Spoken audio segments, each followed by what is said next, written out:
Where does this rank in the NBA in terms of duos? Automatically, MJ Pippen. The Chicago Bulls have won their 6th NBA championship. Then obviously, Magic Kareem. The Lakers are winning it 3 in 6 years. LA comes to Boston and wins the world title. Shaq and Kobe. The Los Angeles Lakers have made it 3 straight NBA championships. Are y'all ready for this? And I'm going to take a lot of heat for this. The Nuggets are going to the NBA Finals for the first time in franchise history. What have you guys all said to each other about what it's going to take to get you to where you ultimately want to be? In the game of basketball, you need a closer. And to me, Jamal Murray is that guy.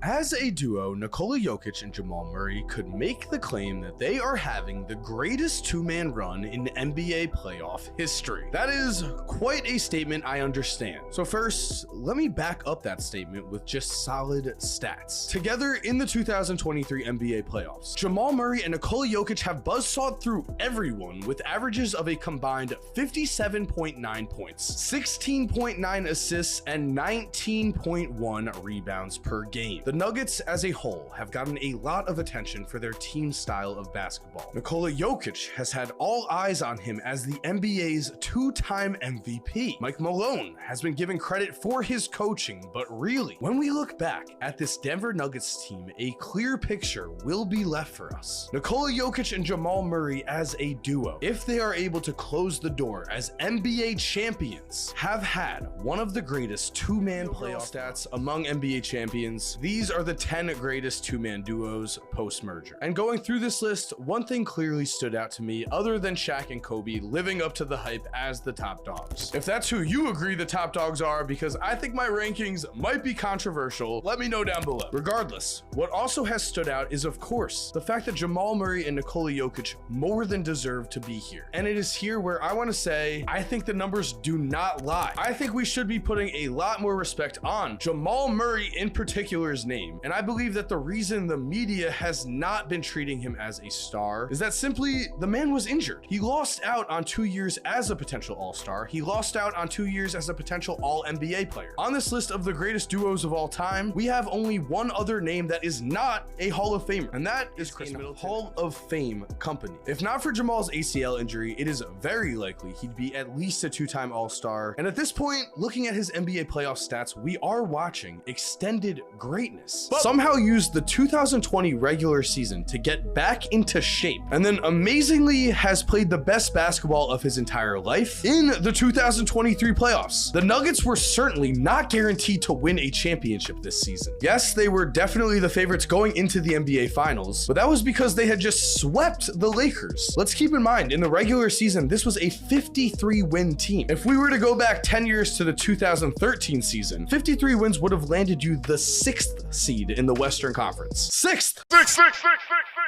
But headed into the 2023 finals, the Denver Nuggets were seen as the absolute favorites, and that is because of how incredible Jamal Murray has been. 27.4 points, 6.8 assists, and 5.7 rebounds a night in the playoffs. Those are numbers of an NBA star. And what is truly incredible is that Jamal is averaging 7.4 more points per game in the playoffs than the regular season. If Jamal Murray had averaged his playoff numbers this year in the regular season, he would have been at least second-team All-NBA, if not first-team All-NBA. He has also proven to us that he is this guy, that he is truly this talented as a basketball player, that this is not some one-off run. Because before his injury, remember, in the NBA playoffs, Jamal already proved that he was a big-time performer against Donovan Mitchell in the first round in 2020. In Game 4, Jamal had 50 points in a 2-point loss that put the Denver Nuggets down 3-1 against the Utah Jazz. For all we know, Rudy Gobert might never have punched a Minnesota Timberwolves teammate. He might have learned to become friends with Donovan Mitchell if the Utah Jazz had won this series. Only in Game 5, Jamal Murray went out and scored 42, and then in Game 6, the man scored another 50. And to truly solidify that this was a duo to watch out for, what did Nikola Jokic do in Game 7? Oh yeah, that is right. He had a game-winning, series-winning basket. Let's watch this. Jokic against Gobert.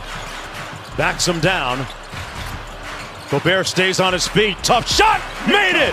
Jokic. I still say that Nikola Jokic does not get enough credit for this. He won a playoff series on a shot. Do we not talk about it because it was against Rudy Gobert? Not sure. But at the end of the day, there really is a simple formula for the greatest duo in NBA history, and that is 1, having an MVP type player like a Shaq, who is your main star, but then 2, having a secondary star put up a stat line that in a different year may have won him finals MVP himself. The Nuggets seemingly have that formula in Nikola Jokic and Jamal Murray. The numbers do not lie here. He is having an all-time run right now, averaging a triple-double with 30.5 points, 13.4 rebounds, and 10.1 assists per game. NBA history will remember Nikola Jokic if he wins a title. But where among this list of the NBA's elite tier duos does Jamal Murray fit in as an elite tier wingman? Well, let me ask you a question. If 2001 Kobe was the star of the 2004 Pistons or the 2008 Celtics, 2 teams that both won championships, would 2001 Kobe have been their MVP? On the stat sheet, the answer would be yes. As if we compared 2001 Kobe's playoff stats to the entire stats of the 2004 Pistons or 2008 Celtics, we find that Kobe would easily stand ahead. And that is no disrespect at all towards the Pistons or Celtics. I, of course, love the team orientation of those championship rosters. The point being here is that you can see just how special it is to have your second best player put up stats that on other NBA title winning teams would have made him their, on paper, MVP and among recent top tier secondary stars. We can also see that this is not always the case. Some duos are led by a true MVP